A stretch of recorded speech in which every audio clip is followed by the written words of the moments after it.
Hey family, I was doing some research, and did you know that the first woman in America to own a utility company was a black woman? Yes, not only that, she was also born into slavery. Her name is Sarah Bickford, and she turned tragedy into power, owning land, controlling water, and rewriting what it meant to be a black woman in the Wild West. Her story has been buried, but today, y'all, we are unearthing it. So let's jump into it. First talk about how she was born into bondage. Sarah Bickford was born around 1856 in Tennessee. She was enslaved from birth, okay? She had no legal rights, no access to education, and no claim over her own future. So after the Civil War emancipation, she found herself in a world that was legally free, legally now, but still dangerously hostile for black women, black people, period. She made a courageous decision. She was like, you know what? Forget this, I'm moving west. And eventually she arrived in Virginia City, Montana. Yes, a small gold rush town where she built her name. Now, like all of us, we go through love and loss and sometimes even scandal. So let's talk about it.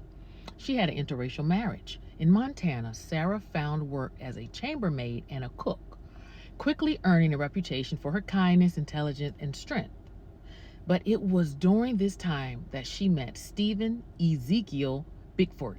You don't hear nobody named Ezekiel no more, do you, y'all? He was a white miner and a farmer from Maine.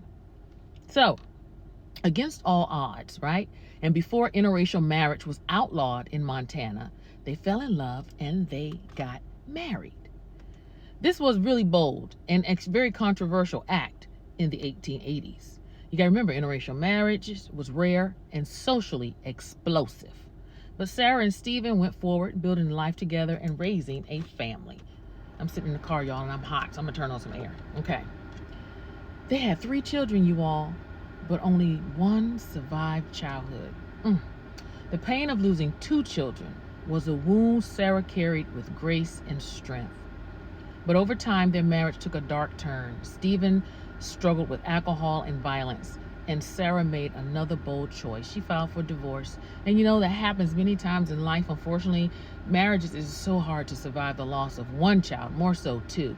And quite frankly, you know, it's not proven, but I'm quite sure the grief or not knowing how to deal with the grief of that may have turned him to alcoholism. But she was like, yo, I gotta choose me. I can't stay in this mess. And she filed for divorce. And she won. So let's let this sink in. A formerly enslaved black woman in the 1890s divorced her white husband in a frontier town. That act alone was revolutionary. But she didn't stop there, y'all. She turned her grief, hardship, and independence into fuel for legacy building. And that's what black women do. You could break up with us, or you could break our heart. And as black women, we're gonna end up getting us another degree, or building another business, or getting our bodies bright. Like the biggest motivator for most black women when you all break our hearts is we become like the best version of ourselves. So kudos to her and to all of you sisters who do that. So let's talk about her as a businesswoman in the Wild West. You gotta remember, black woman, Wild West, bunch of white folk. Sarah had been working for the Virginia City Water Company, originally owned by Stephen Ramsey, when he died. Sarah bought a stake in the company. Eventually, she purchased it outright, becoming the sole owner of the town's water supply. Go ahead, sister! She handled the billing, repaired the pipes, y'all, walked door to door collecting payments, all while dressed in elegant gowns to command respect. In a town where black women were supposed to be invisible, Sarah ran the water. She controlled the most essential resource in the entire community. That right there gave her power, in spite of her color. I mean, how many times, you're not gonna treat this black woman so bad, knowing that she has access to your water, your life source. Powerful. Listen to this though, real estate power moves. As her wealth grew, Sarah invested in land, buying properties throughout Virginia City.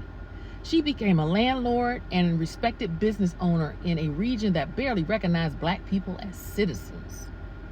And you know me as a real estate broker owning my own firm, I really respect this sister for turning now. She's like, you know what, I got my water empire going. Let me now invest and get some land. She created a life of independence, wealth, and dignity, built not through privilege, but through sheer resilience and brilliance.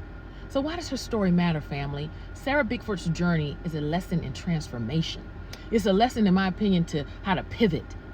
You go one direction, it's not working, you pivot and try something else. You're in a relationship and unfortunately it doesn't work out or is not serving you and helping your health and your mental and physical well-being. You pivot and get up out of there and keep moving forward. All while dressed with dignity, all while dressed with strength and resilience. She went from an enslaved person to an entrepreneur and landowner and utility mogul. She endured personal tragedy, losing them babies, the trauma of racism, and the dangers of an interracial marriage in a hostile world, and yet she rose. Ain't that something? In a time when black women were expected to be silent and serve, Sarah led, owned, and built. So, y'all, if this story moved you, when I read it, I was like, I gotta let my family know about her, because I know a lot of y'all did not know the first woman who owned a utility company in America was a black woman, Sarah Bickford. So y'all, if this story moved you, please share this video, because history like Sarah Bickford it needs to be out there. But we don't have to just hide this stuff anymore, because we have social media, and you can know it today and someone over in Timbuktu could know it tomorrow. The problem is they don't want us to know what we as black people have accomplished. Most people, if I ask them the question, they will just assume that every utility company, especially in the 1800s, was owned by white men, especially out in the West. So I thank you for supporting my channel. Continue to like, share, and subscribe, and hit the notification bell. And if my videos really bless you, hey, I'm not above y'all planting a seed into buy me some coffee, or my Venmo is right there. I appreciate y'all, and talk to you soon. Be blessed. Bye.